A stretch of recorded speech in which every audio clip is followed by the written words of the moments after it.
Welcome to This Explainer. Today, we're going to transform you from a standard, everyday property buyer into a full-on real estate detective. We're going completely beyond those glossy brochures and the curb appeal, focusing laser-like on the one thing that actually secures your investment, the paperwork. If you want to make absolutely sure your money is safe, you are in exactly the right place. Here's our ultimate blueprint for secure property acquisition.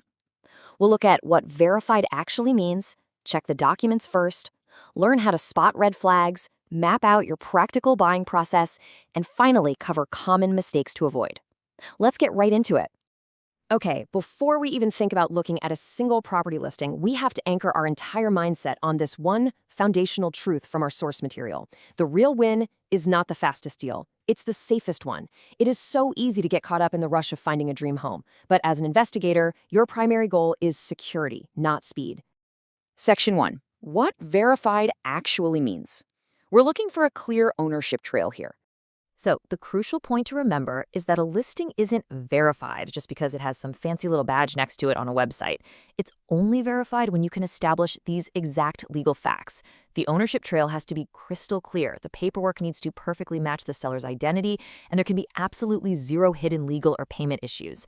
Honestly, when you're searching online, just treat every single listing as completely unverified until you literally prove otherwise. Scammers love to hide behind fake ownership claims or incomplete documents, and there's a massive difference in approach here. Typical buyers, they let their emotions take the wheel. They get distracted by beautiful photos, super low prices, and that fake sense of urgency. But you need to cool those emotions down. Safe buyers start their journey with the paperwork. They dive straight into local records, and they absolutely mandate a physical visit. They know the entire goal is to confirm the listing is actually real and legally transferable. All right, moving to Section 2, check the documents first. This is all about establishing that essential paper trail. Now, these aren't just dry, boring, bureaucratic terms. These are literally your tools for uncovering the truth. You always want to start with the original sale or title deed, right? Then you trace that continuous ownership chain. A clean title needs a history with zero gaps, period.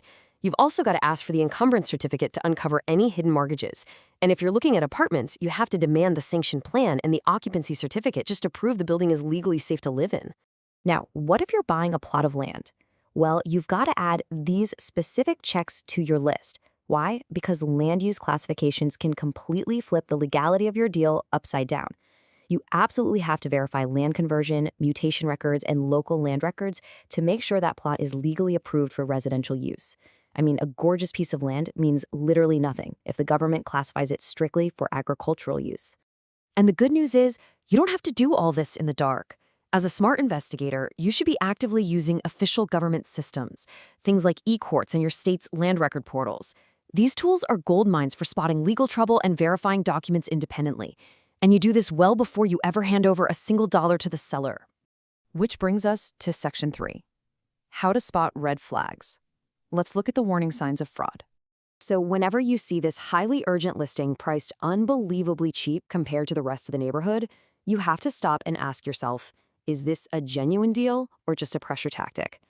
Unrealistic pricing is, hands down, one of the most common tricks used in real estate fraud.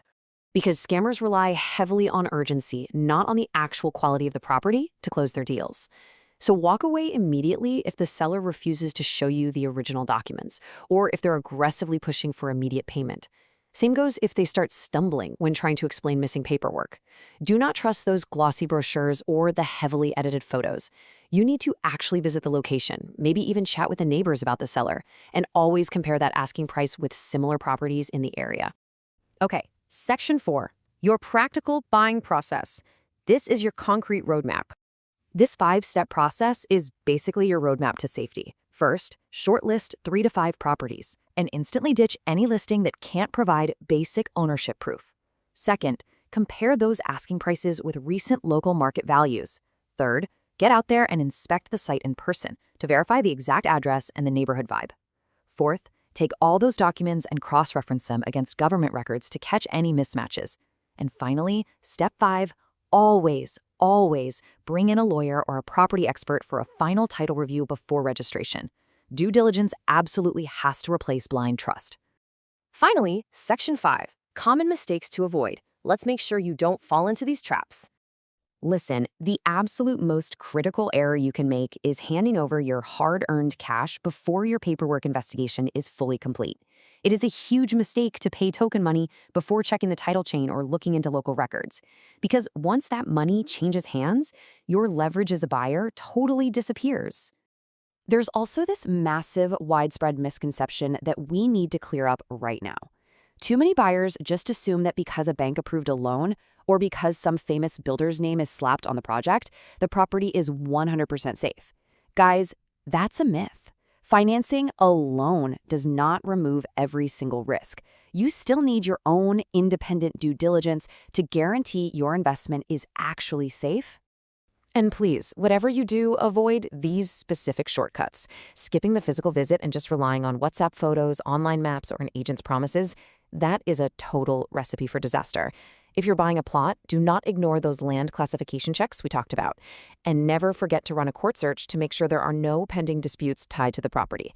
Taking a slower, much more deliberate approach right at the start is infinitely cheaper than fighting a massive real estate fraud lawsuit later on. So, I want to leave you with this final provocative thought as you kick off your property search. Are you chasing the fastest deal, or are you actually doing the due diligence for the safest one? Put on that investigator hat, demand those original documents, trust nothing but the verified facts, and prioritize your financial safety above all else. Thanks for joining me on this explainer, and happy and incredibly safe house hunting.